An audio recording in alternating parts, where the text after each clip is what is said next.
temperament test has identified choleric as one of your temperaments.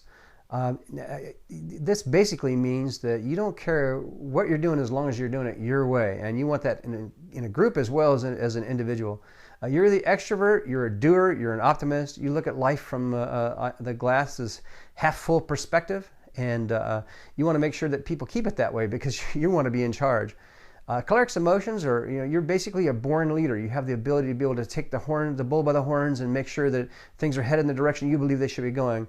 You're dynamic and active. You're not going to be the person sitting around waiting for things to happen. You're just going to be compulsive in the need for change. You're going to see we have to change, we can't change. These are the need for change is especially important in the world of leadership. Not only you're a born leader, but this need for change is what leaders do. Leaders, the way they lead is they make change. They develop initiatives that bring about change. That's what leadership is.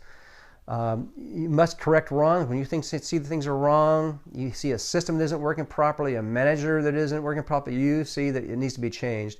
You're strong-willed and decisive. So when you come up with something you believe has to be done, you're going to make sure it happens. Choleric happens to be my number one temperament.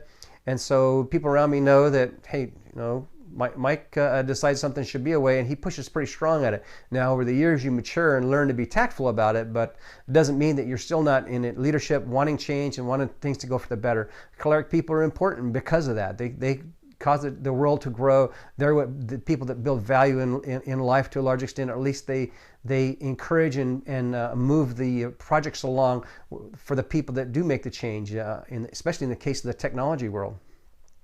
They happen to be a little bit unemotional, so if you're a choleric sanguine, you'll tend to be a little bit subdued but still outgoing, like I am. I'm a choleric sanguine, so that's how it kind of works out in my life.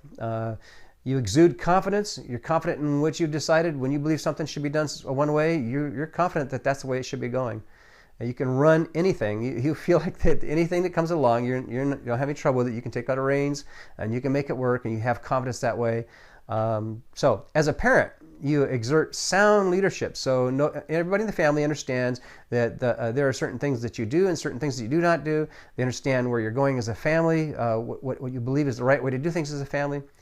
You establish goals so that you're probably the type of person that says, look, we need to go on vacation once or twice a year. We need to do this thing. We need to do that thing. And you can make a list of all the things that need to be done because you establish goals naturally. You motivate your family into action. You know the right answer. And if you don't know the right answer, you'll make sure that you do have it because you're the type of person that wants to bring about change and you want it to be in a context of reality. So you need to know the right answer. You organize your household to operate the way that you believe it needs to be operated. At work you are goal-oriented. You see the whole picture. You organize things well. You see the practical solutions to things. You move quickly into action. Once you've decided something you want to do, you move quickly. You don't mess around. You jump right into it. You delegate work very well, and you insist on production. And you make your goals. You have you're the checklist type of person. This is a list of things that got to get done. Is it done yet? It was supposed to be done this afternoon. Is it done? And you're going to push to make sure those things happen.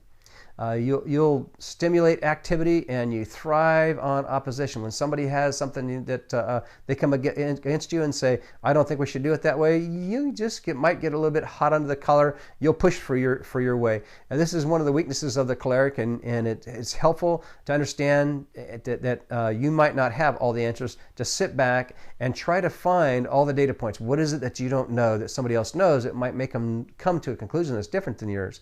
That's a very powerful skill to learn as a choleric, because absent that skill, you'll tend to ramrod things through and make a lot more mistakes. So make sure that when you sit down with a decision, that you get smart people around you and you ask them to throw darts at your understanding of what the real solution is. Get all the data points. Understand that the people come at life from a lot of different directions, and they can help you correct your course and compromise the areas you need to make something work. It'll be much more productive for you.